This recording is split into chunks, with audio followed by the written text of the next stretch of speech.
So as far as understood, this is a class about the creativity process, or the creative process. Okay, now I'm going to show you first. We'll go through the paintings that I have done. These are paintings that they've been done the last 6 years. Some of them are large, some of them are small. Large ones are about 2 meters, let's say, by 180, and small ones are about this big. Okay, it takes lots of time, lots of color to go through. They've been done from, let's see, 2008 till now. Okay, they're from 2 shows that I had. We're gonna go through them to see them once, so you get a little bit familiar, a little bit different from what you usually see. I have studied in United States at UCLA, where the art education is different than here. Of course, I have gone through the classical measuring and drawing a kouros or a Greek statue.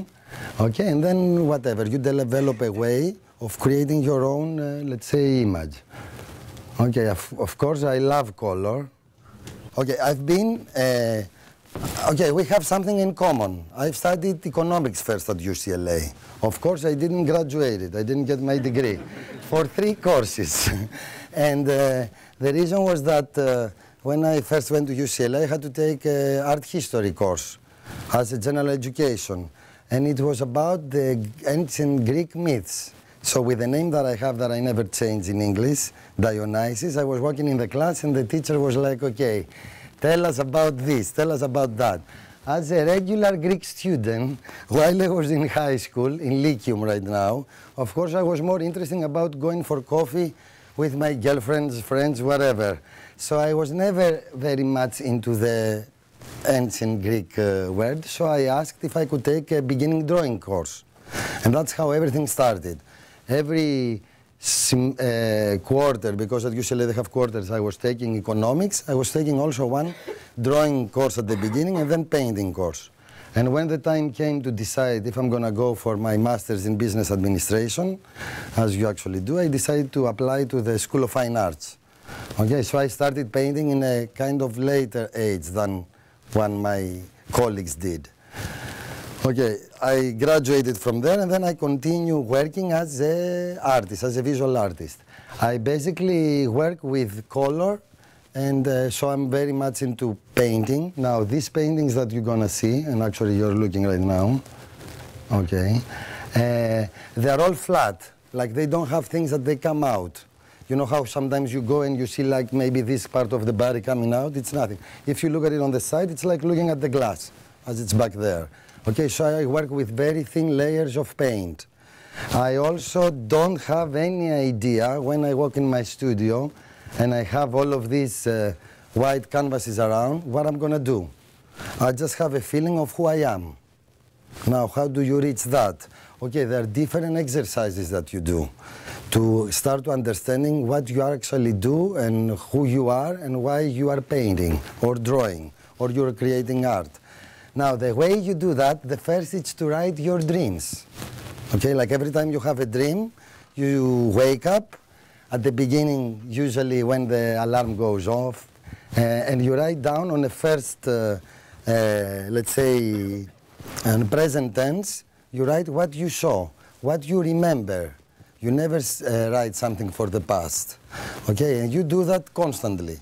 So you reach a point, if you are good on quotes, where you can actually wake up in the middle of the night, which has happened to me, like at 3, 4 o'clock in the morning, and write down something.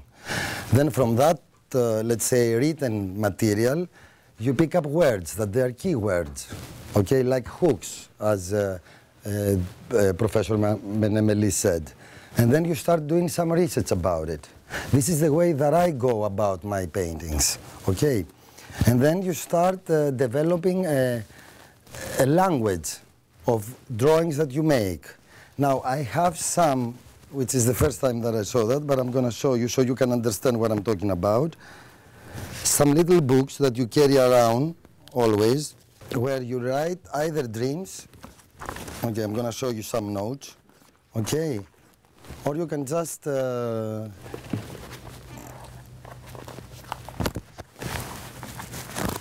them. Okay, and then you go from this to painting. many of these shapes, okay, you're going to see them also in the paintings. And that's the way that you develop your own dictionary. So then you can become recognized. So when you walk into a gallery or you walk into a house, they can tell that this is a painting by this guy. Okay, that's the most important thing you have to do if you are involved with art, and especially visual art. Now, all of these books, I have about 28, from the age of 22 until now, that they are all written with either dreams or drawings of dreams. And of course, the symbols of what they mean. Okay? Then you develop also a language with a color. Color is symbolic. Okay, as you recognize this painting, it's all oil paintings, which means that you have the paint, you have the linoleum oil, and then you mix it. And you also have to use material to dilute. Okay? The paint. Now, this painting is called Salvation. Okay, the titles also, they are kind of poetic. The paintings that I make, they don't have a specific, let's say, design before. Like sometimes painters, they make a drawing of what they're gonna paint. I usually go and react to my canvas. So I start with a color, depending on how I feel. Okay, like blue, for example, in the Byzantine, let's say, iconography, which I hope you are all familiar with, it's the color of paradise. White is the color of the wholeness. Black is the color of sin. Okay, it's easy. Green, the color of the earth and its vegetation and the circle that it makes. So you start somehow. Now, this painting, it's called Salvation. The titles have nothing to do many times with what you see.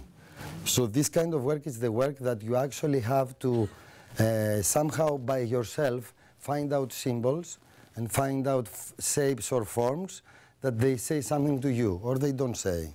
Okay, so this is inspired by the tree of life. Okay. Yeah, this is called anger. So I imagine that the earth, it's the yin and yang. They are like both the good and the bad in one, let's say, little round sphere, where for me the water is the male part of it and the soil is the female. And wherever they meet, if it's, let's say, is a beach where the water is very calm, it's a calm kiss. If it is not and it's like rocky and it has lots of, let's say, foam and noise, it's, let's say, a night when you come back and you are kind of drunk, or a little bit tipsy, and you get involved in lovemaking. All right. Now there is a box there. Okay, boxes, they are places, they are like spaces where you keep things. Okay, like your heart. You can imagine the same thing. And also, let's say here where we see this is a bottle-like shape. There is, instead of a message, inside it has a little human shape.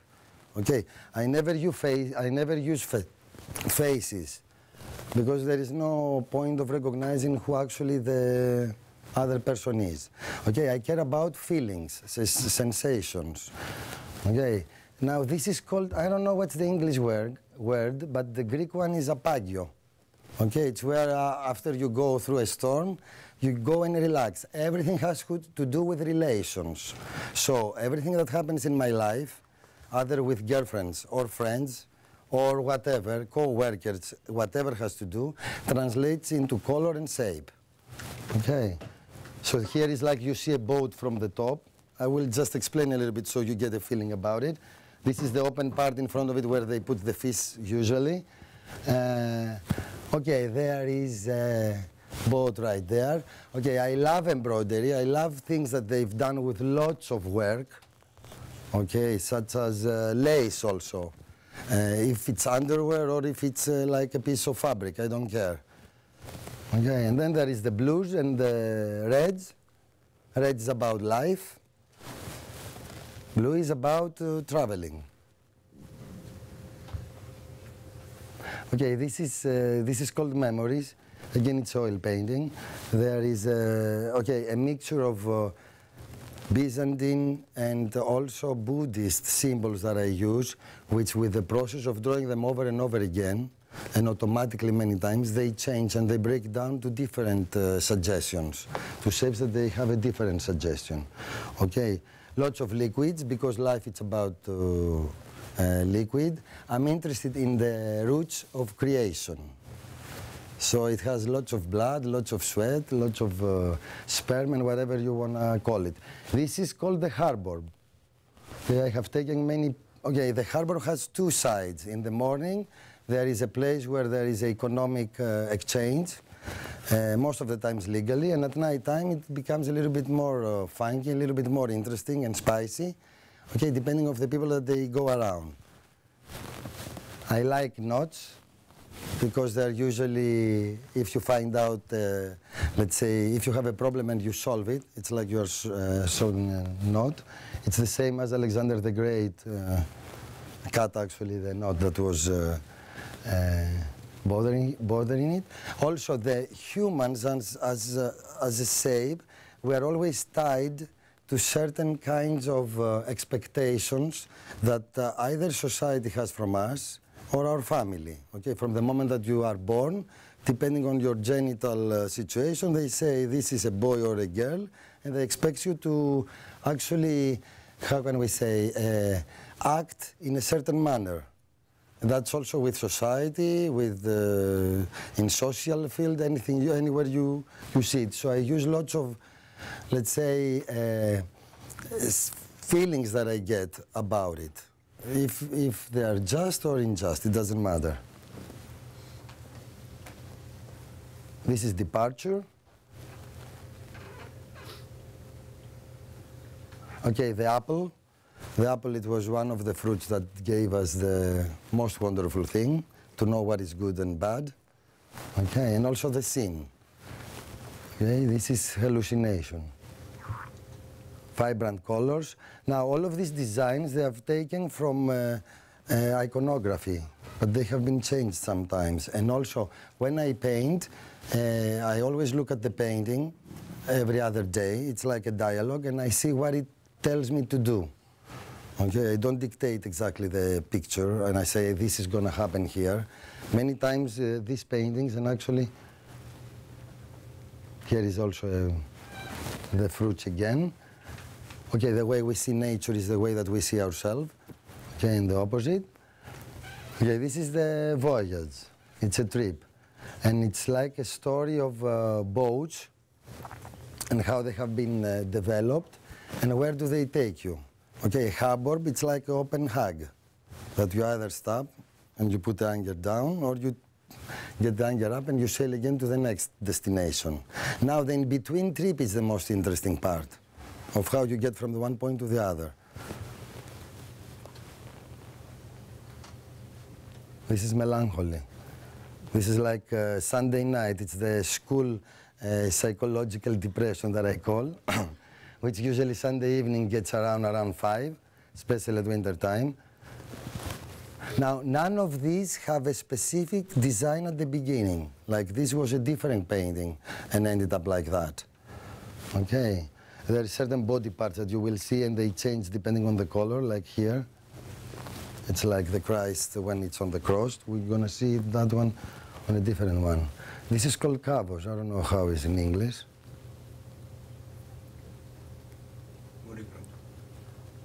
Maybe. Okay, let me see. Some of them are acrylic, some of them are oils. Now, these are very nice because when I work in the studio, I don't finish one painting at once. I work usually at 3 or 4.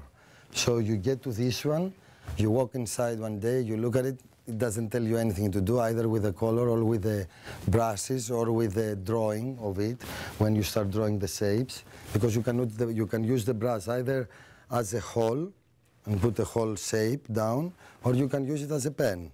It depends on what you want to convey or what do you want to say about it. This is like the windows that they look at you, the eyes. The eyes is the, always they say something about your heart and about who you are, okay? So this is like a painting looking at you instead of, I don't know.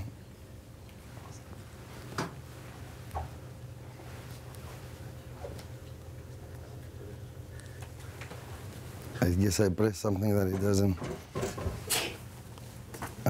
There we go. Thank you. Okay. So this is actually like a painting that it's looking at you instead of you just looking at the painting. Okay, let me get to another one. These are in the wheels of myths. All of these are symbols from Byzantine and Buddhist iconography. All of these. This is from a chair. This is actually the Bible, okay, which is connected to the umbilical cord. Let me say, okay, this is called Pathways. This is a large painting. This is 2 meters long and 1.80 height. This is all done with small brushes. So you can come out with these shapes. Now this is the story. Actually it's a story of someone's personality, where it starts with a boat which is from the St. Nicholas icon exactly copied. Okay, you will see the certain parts here that you will recognize from Byzantine iconography, such as this one, which is from Resurrection, and this one as well. Okay, so it's the boat, how it goes through evolution.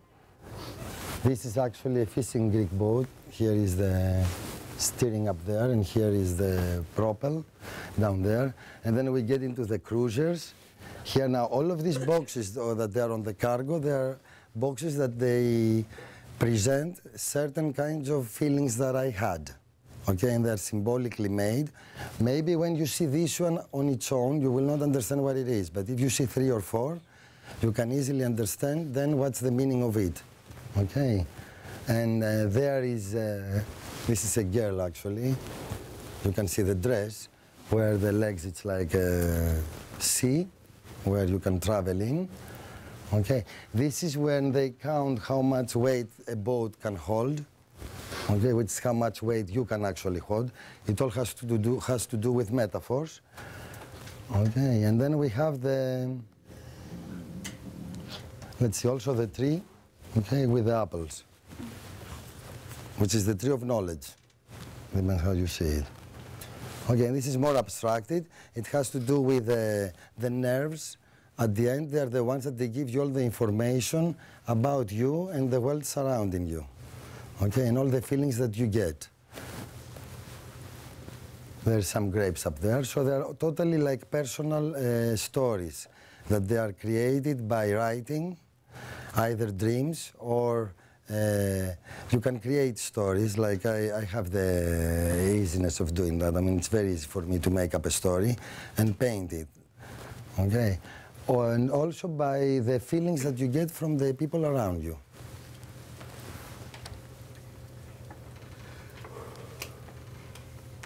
So now, I don't know if we have any questions, if you want to ask something, if you want to...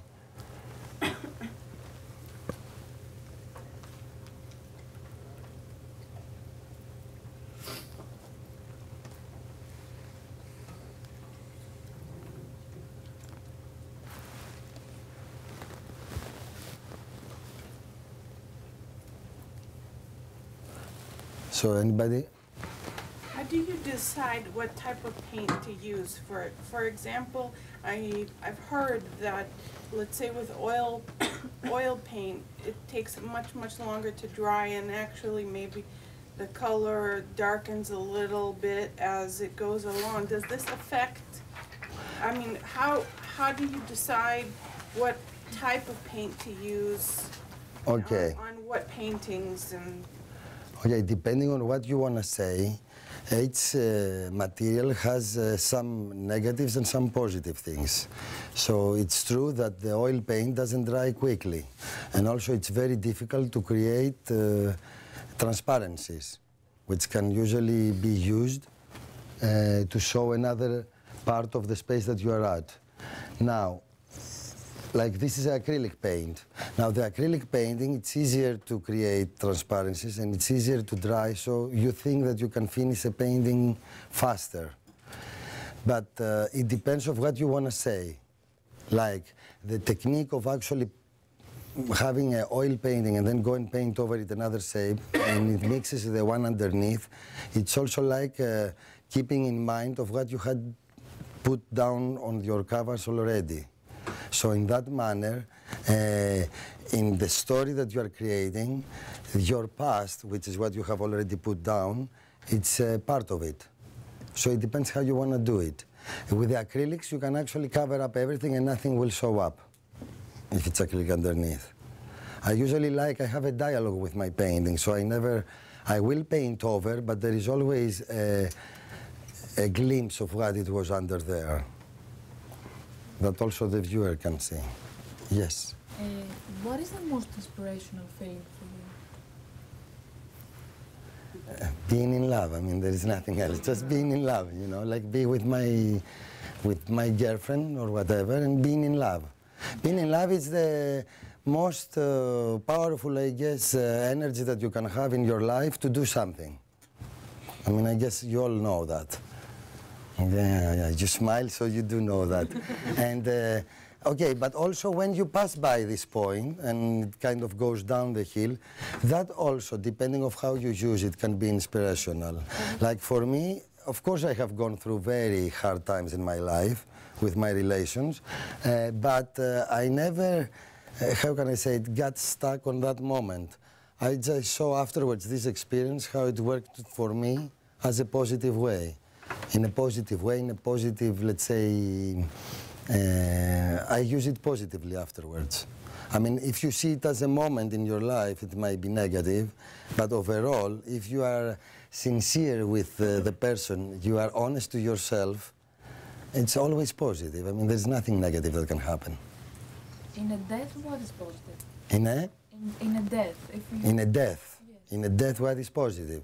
You escape, I guess. I mean, it depends how you see afterwards.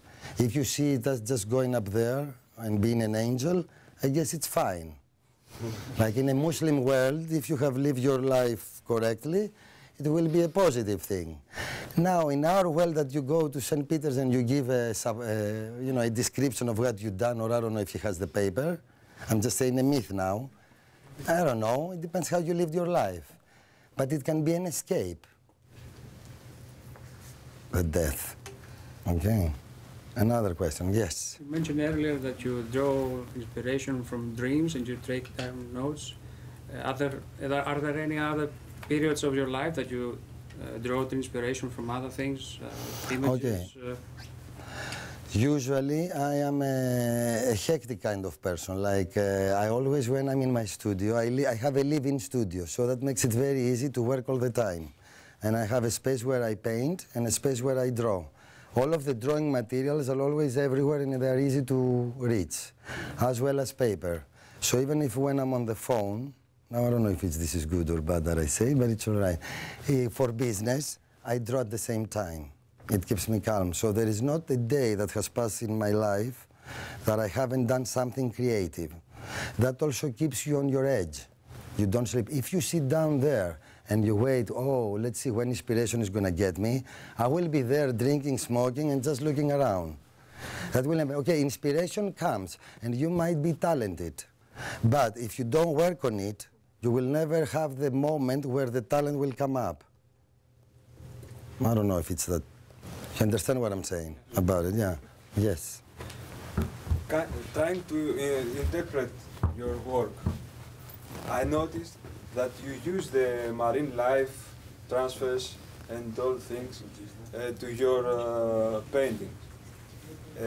Especially the hooks, as Mr. Mainemelis said, and you noticed before, appeared in many paintings of yours.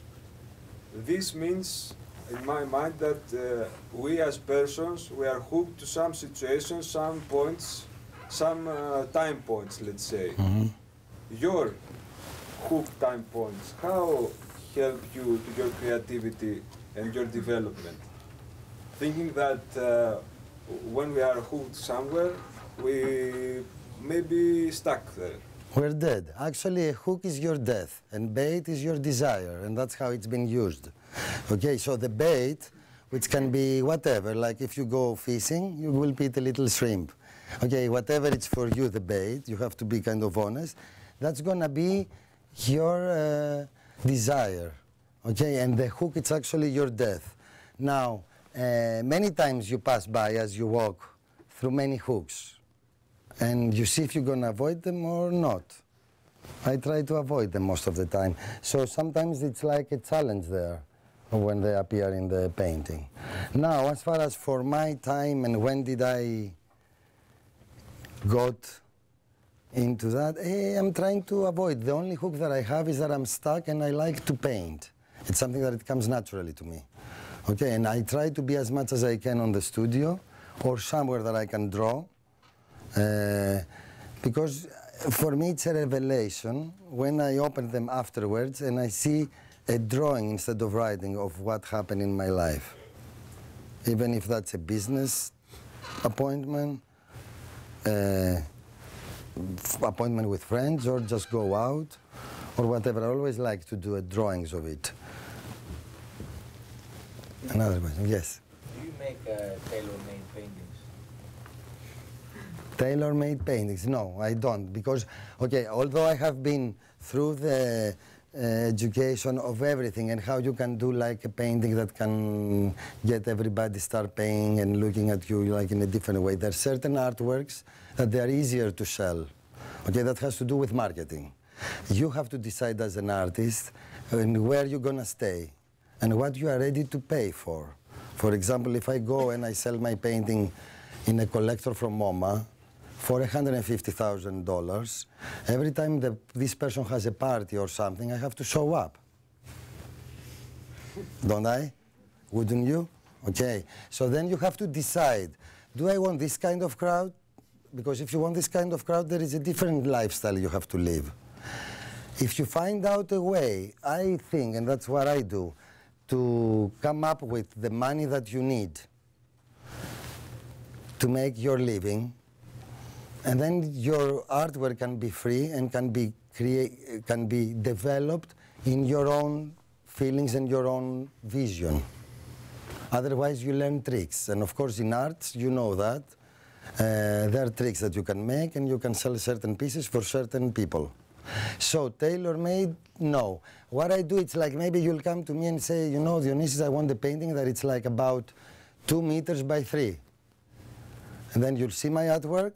If you kind of like what I do, and we find out, you know, we have a dinner, we have a drink, and we talk about a little bit so you get a feeling about me, then I'll do it. But if you come to me and say, look, I want a woman there and a boat there, please paint it, there are other people that they can do it better than me, so I don't get involved into that. Another question. Girls first, yes. Okay. You said that you started drawing in college, so I guess it was like early 20s. Yes. Early 20s. So actually, my question is whether you are born with your talent. So did you have this earlier in your life or just? Okay. While I was at school, you know how we had this book that we were writing everything from the teachers that they were saying. Okay, mine was going around because I was doing different nice drawings of cars, of motorcycles, women, whatever. So everybody would write their comment, as everybody did. Now, I never had the chance in Greece, because I guess the educational system is as such, to get my hands on brushes or on charcoal or on pencil. Like, when I went to the first drawing class, the teacher gave us a list of what we're supposed to get, and it was charcoal inside and all of that, and I didn't know even how they looked like. And the next time that I went in, I mean, we had a model, okay, and she said make a drawing in 10 minutes. Okay, mine was just a stick figure. Everybody else that I looked at, there was like these amazing paintings. There wasn't even drawings. So I guess, I mean, I just found out there. The professor, I guess, was very, she was very nice in recognizing that I was somewhere by need. I was in economics here because, I mean, I could not be a doctor, I could not be a ancient Greek, I was never in class. So it was like, you know, obvious where you would go, economics. You know, it's easy. I just had the chance there. That was the only difference, I guess. Now, of course, about the talent, it has happened to me when I was in the army for 2 months to just draw in little papers like that. I had a very small notebook that could be held in the pocket, you know where, here. Okay, coffee here. Here it was the little notebook, whiskey inside in the round thing, and I was out there. I was feeling kind of strange after a while. And of course they were looking at me like I was a strange. It was nice that they were looking at me like a strange man, because I would get it out and I would draw all the time, and they were like, what the hell this guy is doing? Okay, but I had a chance there, and it was very nice from all of these professors that they saw that I have something to say, and they gave me a chance. And they also, like, she invited us with a friend of mine to go and see how artists live, because until then I didn't know. And she took us to very famous American artists where there was a limo outside. You walked into a studio with 45 people, Mexicans, to just like, they had to punch the card. It was like you in a company. And they had the painting, and it was about 5 times this size that they were making. Okay, and at the end the guy went and just put some whites. And that was a piece that was sold for MoMA. And then she took us to another artist who was in a beautiful, cute, very nice, with a beautiful garden, flowers all over outside. I mean, they were like, it was smelling great. Those kind of Mexicans that are painted like turquoise, red windows and yellow things. And there was this great guy that was very sensitive and was painting these little paintings. Okay, the one guy was selling for very much, but the other guy was selling for very much as well. So then I decided, okay, it depends what you want to do. I mean, not everyone has to be like, you know, a big name and do production things, you know. Art is about me, so I do it about myself and my friends. Now, if along the line some people come and we meet and we get going, it's fine. But I've seen the other side as well, so it's kind of my choice. Another question. Yes. If you start a piece of work from scratch, not knowing where you're going to end, how do you control your creativity then? Meaning that you start from a general theme, and then you may change your idea as you move towards the end. Towards the end. And of course, if you work with 3 or 4 different works at the same time, do you try to mix the ideas, or you control it and create 4 different pieces of work? Okay, first of all, the most amazing part for an artist and for a creative person is to walk into a room and have 3, let's say, big canvases around, or big papers that you have to fill out somehow, because maybe you have a show. Your friends have to see what you're doing. That's even a show, okay? So, for me, usually what happens, when I get the body of work done, let's say 20 paintings, I get a show, so then new one starts. So all of the work has many things that they are similar. So let's say the hook or the boat or the water will appear in different manners, but it will appear in all of the works. Now, the way that I control it is that I do lots of drawing, like what you've seen in these little books. Let me see if you can see.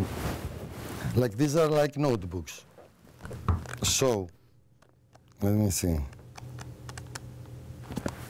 Like this is like a painting. That was done in a bus that I was going to a meeting one day. Okay, that's how I pass my time. I have always a little place where I hold some beautiful, very nice, let's say, drawing pens, which are for artists, and I just did it there. So, lots of these shapes, like this one, that's a spinal cord. Sexual spinal cord, but that keep us going. Okay? Okay, so at the same time, if you do it, painting and drawing, then you kind of, because I'm an overwhelming person, that's why the paintings are so thick, filled with color. You kind of control it, and then you find your way. Now, this is a sketchbook. I do this in larger paper, okay, in different fillings of paper. Like there's papers that you can, let's say, if you run your hand over it, it's like the finest skin that you have ever touched in your life. Okay, so then the pen on that one writes differently. If you go and you get the paper from Aquarella block, like very cheap, like for one bag you buy 30 pieces of paper. So the way that I do it is just do a lot of work, and then I will get, let's say, I'll say, what is this? And I'll start making a drawing of it. And I'll make the drawing with pen, then I will make it with pencil, then I will make it with charcoal, which is a material that you cannot actually really be very descriptive, because if you go your hand like that, it just goes away. So it's different ways that you have to work with that. Another question, yes? When you're most inspired, when someone who's looking at one of your paintings can understand the message that you want to convey through your paintings, or when someone can interpret your painting according to his experiences, can identify himself in what he is looking at? Okay. First of all, what I do there, and I think every artist, when they create a piece of work, only they can interpret it as it's supposed to. Like, I mean, for me, the most, let's say, wonderful moment, it's when people come into my place and they see artwork, and after a while they start and say their own story. Okay, let's say for the windows, okay, you know how it's when you lose someone that you really love a lot, that it's like a window that opens in your heart. Okay, if someone recognizes that and that, it's fine, but if they interpret it and they say something that has the same feeling, but with a different wording, then that's the most wonderful thing, because these are just in the way that I create them so I can be fine and not be hysteric and go out, you know, and start chasing people. So I do this, and it's my psychological, let's say, way of dealing with my problems. And then I'm fine. I go to school, I teach kids, I'm very wonderful, they love me, charming and everything. If I wasn't doing that, I don't know what I would do, to be honest, because it takes time. Now, when people, come and they tell you their interpretation of your work, that's the most wonderful moment, because you have a point where lots of us can meet. Okay, and that's what it's supposed to be. I mean, of course, I do not expect anyone to understand what is this. I mean, a lemon with some eyes coming out. Okay, of course not. But if they come up with something interesting, interpretation, that it's great. And the nicest part is when you have like people that have nothing to do with art, and they come into a show and they start telling you stories. I mean, it's amazing. I always keep notes afterwards, because they tell you about things that you have never thought of.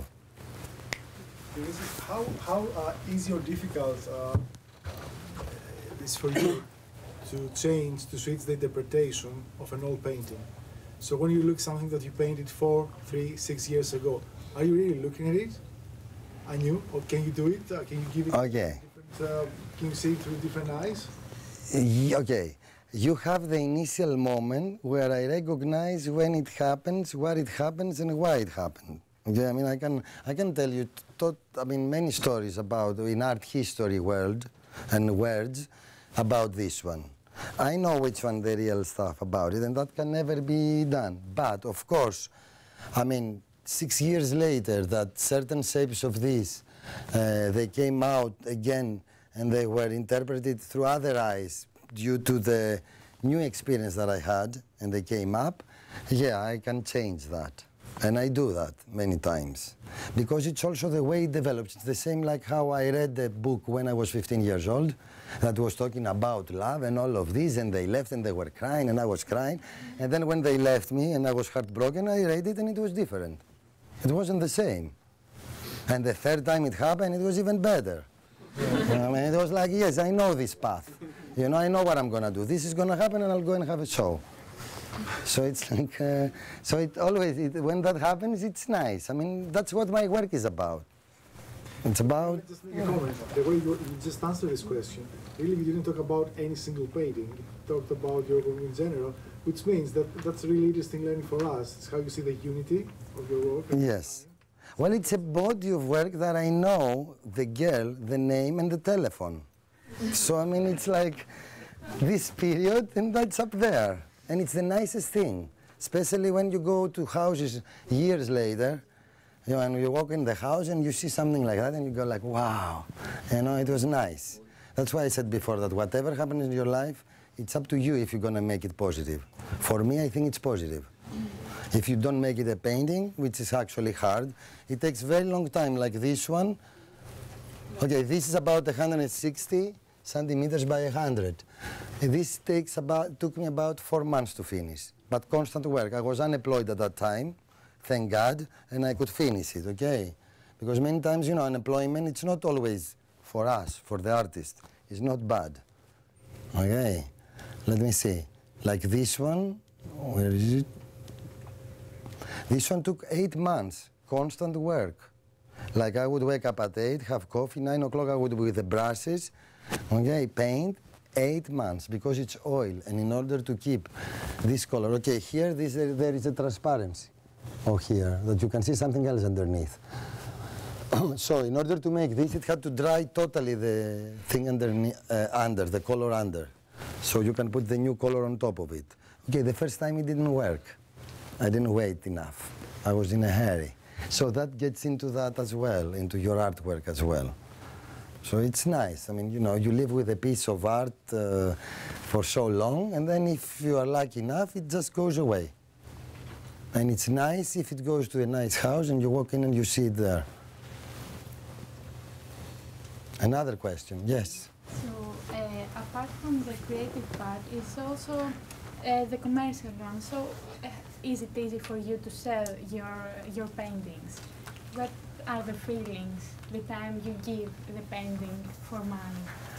Okay, now let's see. Okay, first of all, I never start to make a painting to sell it. But when I go out, because I have come in contact with many, many people, I can understand who is going to like this to buy and who is not. If you get the feeling like that, then you are totally lost. I mean, like this kind of work, I sell it usually to people that are from 30 to 45. All of them have lived, or they live 6 months abroad from Greece. Okay? Come on, there is no Greek guy that will walk, or girl that will walk and see this and say, oh, what a nice thing. There is no way. You go to the National Gallery and you see what they have. I don't fit in. But if you know that you don't fit in, then you see who else doesn't fit. And they're very nice, interesting, intelligent Greek people that they're interested in this work, and lots of other new artists that they come out, young artists that they come out now, and they have something different to show than what you have seen lately, the last 20 years. Okay, and I'm glad that they support us. Support us in a sense that they come in a show and they say, I want this piece. You say the price, and then you go ahead. Okay. But I don't live from painting. That was one of the things that one of my, okay, all of my professors at UCLA, they are the top 10 artists of United States right now. Either in painting, in video art, graphic, whatever you can imagine, I had them as teachers. The first thing that they told me, it was that you'll never try to live from your artwork. This is a lover. I'm not going to marry her, put her flip-flops and stay in front of the TV eating popcorn. This is always going to be on its own. Okay, so that's how I treat it. Of course I know the tricks. I've been trained to know the tricks so I can make something sell.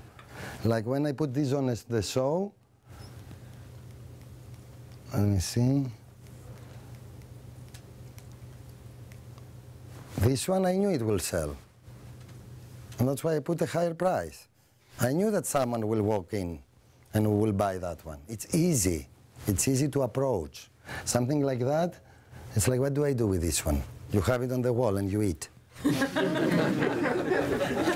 it's like this guy, it's like a boat. What is this? This is underwear? Oh, that's a note. Oh, there is some embroidery up there, and there is something there up. While this one, nice and cute. There is a nice male body in the middle, nice colors. Of course I know how to do that. And I do that. I mean, in every show I have something that I know it's going to be a piece of cake.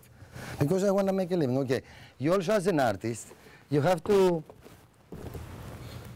Okay, let me don't mix this. Like even these napkins,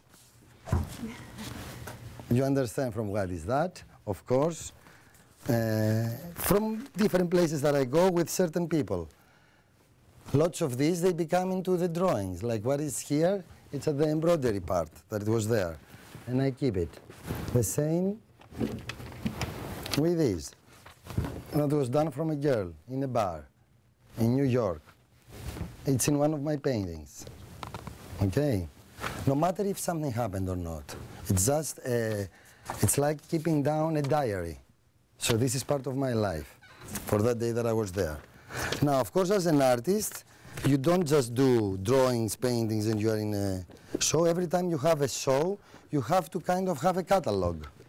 So I'll pass around. Of course, I have only two. Okay, this is from the one show. I just brought these two.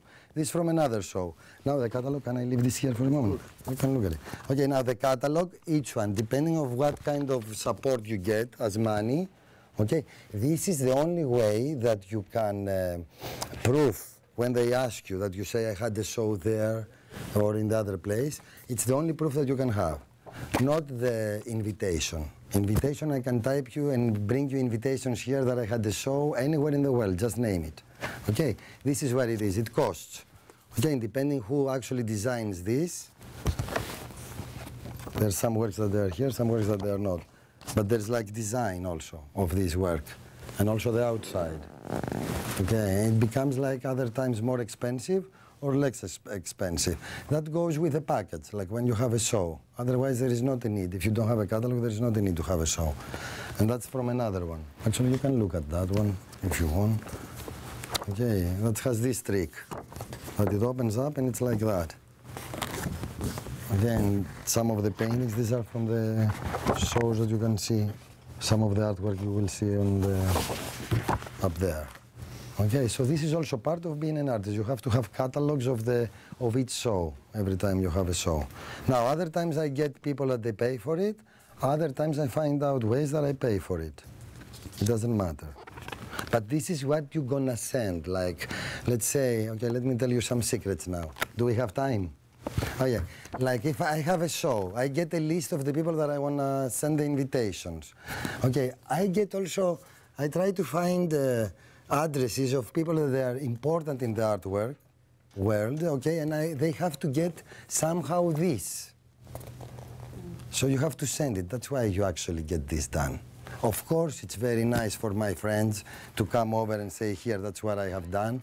You keep track of the paintings, you know, you see how they look at when they are printed, okay. But also, basically, it's to send to collectors and museums, so then you see if you're gonna have a response. Okay, being an artist now, it's not as they use, you know, this little guy with clothes that they're like all painted on, holes, a little bit gone, going to a studio that it's all dusted and everything. That's not anymore what an artist is, okay? You can be as such, it's romantic. But the artists nowadays, they make lots of money if you know how to do it. If you are good, if you know how to talk about your work, if you know when to be where, that's the most important, to be the right moment at the right place. Okay. Other questions, because I think I get you, we have, okay, yes. It's a follow-up to what she asked, yeah, you know, because the thing about paintings most times is they are of a personal nature, all right, they are subjective. You know, like you said earlier, you alone can actually determine the worth of the painting. You know, so when you take it out for sales or for exhibitions, you know, how do you set about determining the value of your work? Because it's easy for me to come and say, okay, this painting is worth so and so, and then you could just feel that it's not worth it. So how do you determine what value to place? To place?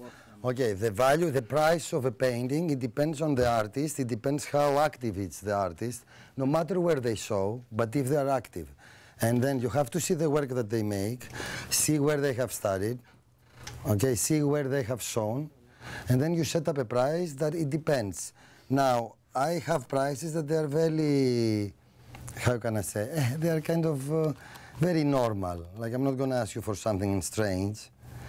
But that's how the price is usually done. Now, you can also go to a manager, okay, one of these guys, and say that, look, this is the artwork that I make. If you find out what with the manager you can get along as characters, you trust him, they trust you, then you can sign up a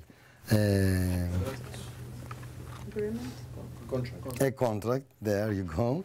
You can sign up a contract and they will get percentage. Like usually they get the 60%. But they can put you up 60, yeah. If you start 60, them 40, what they're for? Okay, what are they gonna get? Okay, and there are also galleries in Athens that when you start, you get 30%. Okay, now we'll see how many galleries are gonna be open after this year and then we'll talk. But I'm talking about big managers that they will put you in MoMA, they will put you in all of these kind of places. For this you pay, and they can set up a price. But as a person, I mean, you always have okay, determination. Like if someone comes to me and says, for this, you know, I'll give you this money, if it doesn't make you feel comfortable with the time that you put in, and it's not the time only of doing, it's the time of doing all of this research. Because when you go for the anchor, I go to all of the dictionaries that they have synonyms of anchors and meaning of it, and I look at it. So you have to pay for this time as well. So it goes like that. Okay, so it's possible you don't have a fixed price, like? No, no. I mean, it's going to be very bad for the artist if you come and I sell you this for 1,000, let's say, euros, and then he comes and I sell it for 10. That means that I don't want to stay in business for very long. You're going to find out eventually. So it's better if you have one price. Try to put the price at the point where you can go a little bit lower, but you have to have a limit. Like if you come to me and you say, look, this I want it as a, for 500 euros, I will say, look, I'd rather give it to you as a present, so you have to do something in return, rather than sell it. So you have to be also honest with yourself as well, as an artist. Another question. Yes? You spoke a little bit briefly in the beginning about the difference in the foundational art education between here in Greece and in the States. Can you expand on that a little bit? I mean, what do you see as the significant differences, and which one okay, is more helpful? Can I answer to you with a picture? Okay. Imagine that Greek education is a suit, and American education is a suit. Now, if my kid doesn't fit in the Greek one, we have a problem. It's going to be either like that or nothing. Americans can tailor it to American education can be tailored to your kid. So that's the difference. So you have a chance for something else. Like at school, when we had art, I don't remember we did that much here in Greece. Okay, and also we had all of us to take it. The person that didn't even care, the other one that in their house they didn't even have anything when you walked in. Okay, it's like how you walk nowadays and you see bookcases and they're empty. Okay, and for me it's impressive. So that's the main difference. The one it's tailored to you. Like I had the chance to be econ major and go and take an art course. I walked in and there was a naked boy, a naked girl, and we started drawing. Nice, that's why I stayed, but I had the chance to see it. Here I never had even the chance to see it. Another question? No. Oh, sorry. I'd like to ask what is the key message that you as a person, as an artist, want to send to the rest of the world through your work? Is there a core belief, a core idea that runs through all of your work, and that perhaps you want to be remembered for that? Okay, let's see. Well, the sensitivity of how I create like these works, because it will be easier to just get a paintbrush like that and just go like this, like that, turn it on the side and make the white part. I just stay there and I do each part of it with a small brush, and that shows, I think, and that's how it reads when you see it live, because it's totally different when you see a work that it's live, how much time I spend to, let's say, create this part of the hand. So that can show, I guess, as a human, how much time do you spend to create a human, because actually this is a creation. Imagine that it's white and then you start getting the paint that it starts becoming a little bit thick every time you put it. So you play around it. That's what I think it would be. Yes? Every artist needs and wants to have a kind of a characteristic element, a distinguished element that will make him different, distinguish him from his peers. Mm-hmm. What do you, kind of like a footprint? Yes. What is your footprint, your characteristic element that makes you different from your peers, from the rest of the people? Okay, it's how much time I spend for each of these to be created.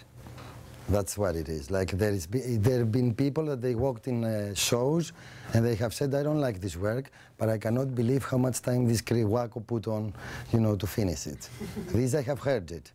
Okay, which is for me was nice, because they were sincere. They were also, you know, like pretty, that's what they felt, you know.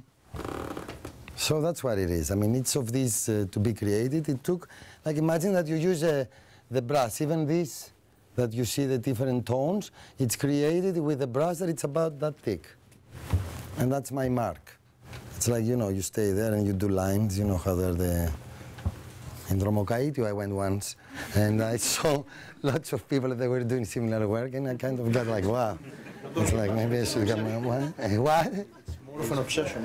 Yes, it's an obsession, but also, you know, like an obsession when you haven't repetition, it's many times catharsis. That's how it comes. So, I mean, I have thought about that as well. It's like kafteriasmos, you know, kafteriasis. Another question? Well, let's have last one. Where would you like to be 5 years from now, artistically, creatively, if you know or if you have a feeling? 5 years from now, the next time you invite me from here. Okay, well, I just hope 5 years, after 5 years, that's what I'm trying to think of. Okay. Okay, maybe if you invite me again, I'll come. It will be also easier. Because do you ever think about your work and its extension in time that far away? Yes, actually right now I have created a body of work that I'm going to be having a show of this year. I don't know when, but it's going to be this year, that it's all with drawings. They're like small piece of paper like that, and they're all made with just the pencils that you use. Big, paper made, Parker, all of that. And also I use blancos. I use these amazing like markers that I found, I don't want to say the brand, but they're like totally great. It's like paint brushes. So I create this work, and next time I hope I show you pieces that are that big, but made out with this, I mean, I have developed somehow all of these materials to be like with these materials. And of course to teach, be around students and people of that they don't say anything about the economic crisis, because I live from my house, which is actually my studio. I go where there are people that don't even care about what's happening about the, I mean, they don't talk about that. They talk about other things, you know. Oh, this girl didn't talk to me, what should I do? Or this class I don't like, this professor is like that. And I go also and I teach and I show how to use the paints and the colors to be more, let's say, psychologically calmed, okay? Because it's a way of actually using that. That's what I would like to do. And also have the friends that I have. Because, okay, Greece, it's a little bit difficult as far as the professional lifestyle goes. But for going out, I might say that I have good time here. I must. I have one more question. Yes. Hello, where do you teach? Where do I teach? Yes. Okay, I teach right now at a private school. I'm not going to say the name. And then I also teach, I have the program for kids from 8 to 12. From 8 to 12, and we just started today actually. I was there before, 12 to 18, in a museum in the neighborhood. And what else do I teach? And I do some private tutoring as well. Can I ask you something else? Yes. Is there any paintings that you were so, let's say, emotionally attached with it, so you could not sell it? Yes, there are 3.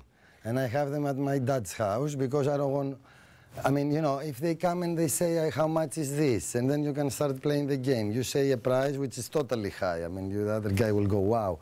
And then they'll tell you a higher price. So then you go, wow. Like, it's like, what's going to happen here? I mean, I don't want to get into this. So I have, there are 3 paintings that I will never sell. I mean, this day I want to die with them. I want to like wake up. It's like how you have some books that you love a lot. All of my books, they have just pictures, not that much writing. And you open them and you look at them. Okay, there's some of them that I lend to some people. Some of them, no. So there are these 3 paintings that I have kept them somewhere that I go see them. Maybe once every 5 years, I don't care. But they're very significant for me being an artist and my development as an artist as well. Because it's the core of everything. Another What is your experience of creativity when you teach? When you go to school. Students, young ones, right? Yes. As an educator, how do you experience creativity there? Okay, let's see, the ages that they are up to 10, 11 years old, but 10, they are very creative. If they like art and they like to create art, they are the best, because you just start saying a sentence like, let's make a graffiti with the name of your, before you even finish this, they are already down there and they are doing, and you're like, wow, what's happening there? And they are very, okay, because they don't feel shame, they just do whatever it comes in their mind, which is really nice. Now, on the age, the most difficult, it's from 10 to 16, because they are the girls that they become girls, and they become aware of their body. The same with the boys. So we are in the class, and you know, it's like, let's hold our works up, and nobody's holding the work up, of course. You have to go there and take it and fight with them. Let me see it, let me do it, because they're ashamed to show it. But if you get them comfortable, then they can show it to you. This generation of kids, if you give them some keywords and you help them out to put all of this information that they get every day from the computer, their telephones, iPhones and everything, it's very interesting to look at them creating, because they have seen a lot. They have seen much more than what we have seen before. So they get down there and they start doing whatever they can. It's nice, it's fun. So I guess, thank you very much.